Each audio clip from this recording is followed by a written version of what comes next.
جی شاہ صاحب.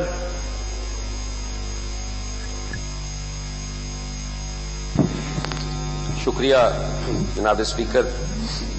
جناب اسپیکر، آج پنجاب اسمبلی کے اندر فلسطین کے معاملے پہ ایک قرارداد پیش ہوئی، اور جناب اسپیکر جیسے ابھی سمیع اللہ خان صاحب نے فرمایا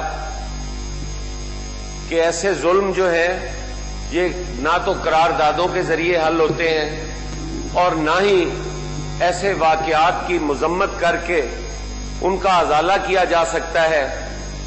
اسرائیل کافی عرصے سے فلسطینیوں پہ، نیت فلسطینیوں پہ مظالم ڈھا رہا ہے، اور جناب اسپیکر ہماری طرف سے ایک قرارداد آ جاتی ہے، ایک مذمتی بیان آ جاتا ہے، اور اس پہ ہم سمجھتے ہیں کہ ان کی داد رسی بھی ہو گئی، ان کی جو جنگ آزادی ہے وہ بھی جیتی گئی، اور اس کے بعد جناب اسپیکر پھر اپنے روزمرہ کے کام کاج ہیں ان میں پوری قوم الجھ جاتی ہے.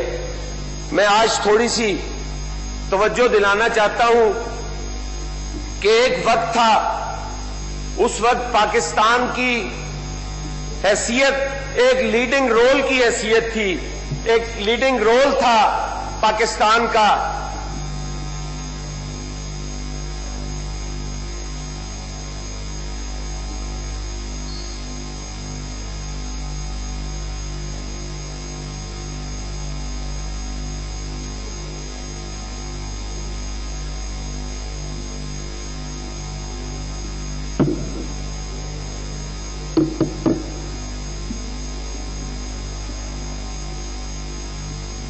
جناب. جی شاہ صاحب. جناب اسپیکر، لیکن آج ہم کس جگہ پر کھڑے ہیں کہ پچھلے 10 دنوں میں جو ظلم اور بربریت ہو رہی ہے اور اس پہ پاکستان کی خارجہ پالیسی کہاں ہے؟ کہیں کیا رول ہے ہمارا کہ ہمیں طیب اردگان فون کر کے کہتا ہے کہ آپ کی خاموشی بھی معنی خیز ہے، آپ کو بولنا چاہیے.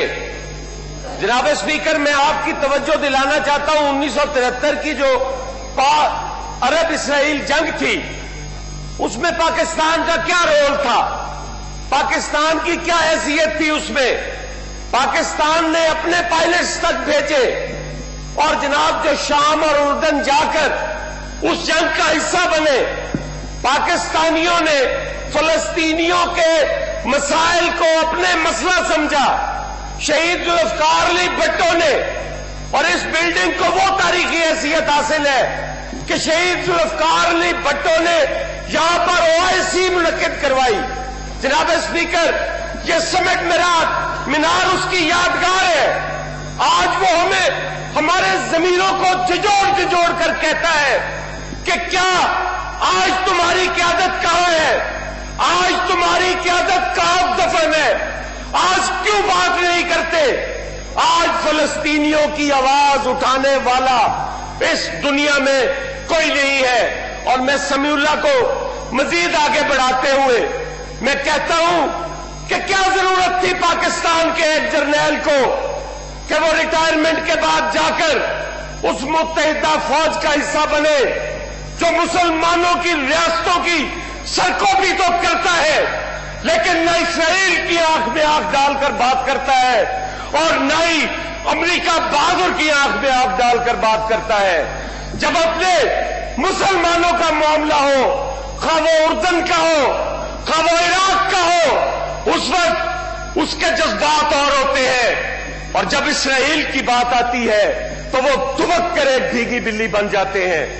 جناب اسپیکر، ہمیں کب کس وقت ہم اس ایٹم بم کو اپنی ملکیت سمجھیں گے اور ہم کسی بھی ملک کی آنکھ میں آنکھ ڈال کر بات کریں گے؟ کیا ہمارا جو ایٹم بم ہے وہ ہمیں یہ تقویت نہیں دیتا کہ ہم برابری کی سطح پر بات کریں؟ میں کسی بھی جارحیت کے حق میں نہیں، لیکن جناب اسپیکر، جاریت ہرگز ظلم کے سامنے کھڑے ہونا جاریت نہیں ہے. جاریت وہ ہے جب آپ ظالم کا ساتھ دے رہے ہو. اور میں سمجھتا ہوں کہ آج ہماری حیثیت ظالم کا ساتھ دینے والی ہے. آج ہم سے سوال کرتی ہیں وہ روحیں جو OIC کا حصہ تھی. آج وہ ہم سے سوال کرتی ہیں. آج یاسر عرفات ہمارے سے پوچھتا ہے کہ ایک وقت تمہاری قیادت تھی شہید ذوالفقار علی بھٹو کی صورت میں، جس نے مجھے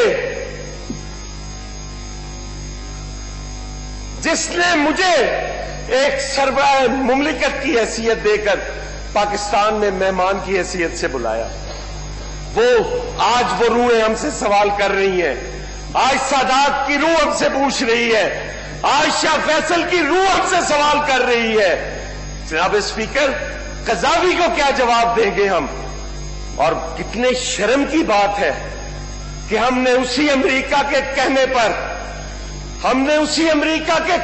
پر اپنی ان قیادتوں کو موت کی نیند سلا دیا.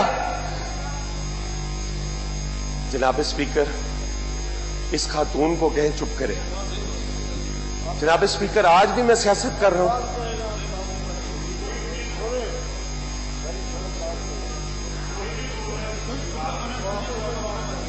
بارش آدمی اور کسی تے کم از کم ان کا حصہ نہ بنے. جناب اسپیکر، ان کا یہی غیر سنجیدہ رویہ امت مسلمہ کو کہاں پر لے کر جا رہا ہے. ان کا ایک وزیر بیان دیتا ہے، میں کیا کہوں، میں چاہتا ہوں کہ یہاں سے یکجہتی کا میسج جانا چاہیے. لیکن جناب اسپیکر،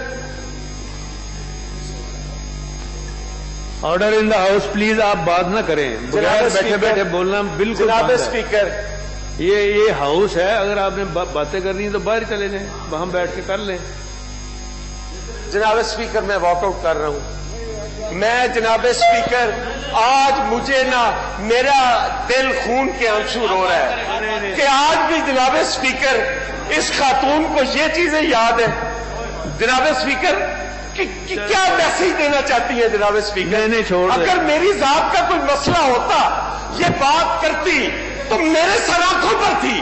لیکن جناب اسپیکر، جہاں پر سینکڑوں ہزاروں مسلمانوں کی جانیں موت کے سامنے کھڑی ہیں، نیتی لڑ رہی ہیں، میزائلوں کا مقابلہ غلیل اور پتھروں سے کر رہی ہیں، وہاں بیٹھ کر کے ہمارا مذاق اڑا رہے ہیں. جناب اسپیکر، ہم ان کے مذاق کا حصہ نہیں ہے. میں مذمت کرتا ہوں ان کے رویے کی اور میں واک آؤٹ کرتا ہوں. سید حسن مرتضیٰ صاحب، 2 منٹ آپ بات کر لیں. بہت شکریہ جناب اسپیکر. جناب چیئرمین، میں گزارش کر رہا تھا، تاریخ کے ان اوراق پر جب نظر ڈالیں تو ہمیں چاہے ناگوار بھی گزرے، ہمیں وہ چیزیں برداشت بھی کرنی پڑتی ہیں اور سننی بھی پڑتی ہیں جو تاریخ کا حصہ ہوتے ہیں. ان کا ذکر ہمیشہ رہتا ہے. جناب چیئرمین، میں نے آج یہاں پہ کھڑے ہو کے نہ کوئی سیاست کی، میں سیاسی کارکن ہوں اور میں 24 گھنٹے سیاست کرتا ہوں، لیکن میں پازیٹو سیاست کا قائل ہوں. میں نے کبھی نیگیٹو پالیٹکس نہیں کی. میں نے آج فلسطین کا معاملہ تھا، میں اس پہ بات کر رہا تھا، تو میں ان ہستیوں کا ذکر کیسے نہ کرتا جنہوں نے اپنی جانوں کے نذرانے پیش کیے، جو اس کی بھیٹ چڑھے. آج لاکھ گرج ہو ذوالفقار علی بھٹو شہید کے ساتھ، لیکن اس کا نام تو آئے گا. شہید ذوالفقار علی بھٹو وہ شخصیت تھے جنہوں نے امت مسلمہ کو اکٹھا کیا، جنہوں نے امت مسلمہ کے ضمیروں کو جھنجھوڑا، جنہوں نے یہ کہا کہ پیسہ ہمارا ہو، تیل کی طاقت اور قوت ہماری ہو، اور ہمارے پہ راج کوئی امریکہ خان بہادر کرے یا کوئی اسرائیل کرے، یہ کیسے ممکن ہے؟ تو آج میرے دوست کہتے ہیں کہ شہید ذوالفقار علی بھٹو کا نام نہ لو.